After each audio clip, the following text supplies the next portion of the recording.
There's a motto, the coroner's motto is, we represent the dead to protect the living. And that's at 100%. That's what my job is. As I was working in the emergency departments, I was noticing what the coroners were doing, because coroners get called whenever there's a sudden unexpected death. And in the emergency department, you would often have people come in that had just had a resuscitation that hadn't worked in the direction you would have liked to have worked. When somebody passed away, we would call the coroner, and I would see what they were doing, and I'd realize that it wasn't just coming to say that somebody had passed away. That's not the job of the coroner. The job of the coroner is actually to answer 5 questions. Who has died? Where did they die? When did they die? How did they die? And finally, by what means? And by what means is it a natural death? Is it accidental? Is it suicide? Is it homicide? Or finally, is it undetermined, meaning it may be one of those things, but it's not absolutely clear. And then the other part of the Coroner's Act is to prevent deaths in similar circumstances.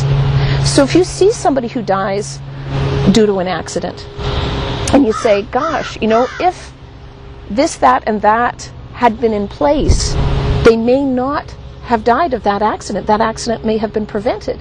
Then it's the job of the coroner to bring that forward and to help make that change. I would say that being a mother, it's really hard. It's really hard when you see any child die from a preventable reason. And I would say that's probably the strongest effect or impact that's had on me. It's funny, you think about it theoretically, but when it stares you in the face, that's when it gets you. And actually, it really pushes you to make any changes you possibly can to make things better, because it touches you so strongly. Do you keep it in your heart? Yes, absolutely. And I will be driving down and I will drive down a bike path, or I will be dropping my kids off somewhere, and it'll be close to where something happened. And nobody else knows it happened. It was 2 o'clock in the morning. There's stuff that happens in the middle of the night that nobody knows about except the police and yourself. And I'll just have a little stop and a thought.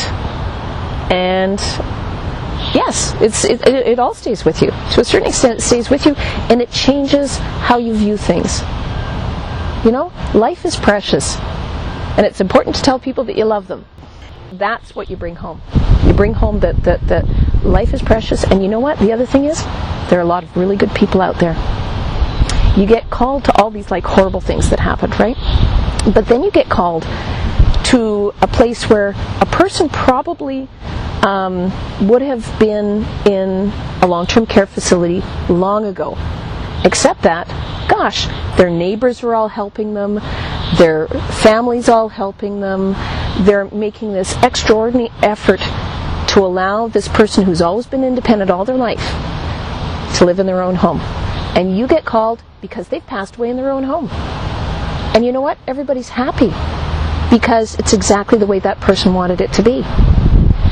So you meet the most amazing people who have been able to fulfill that person's greatest wish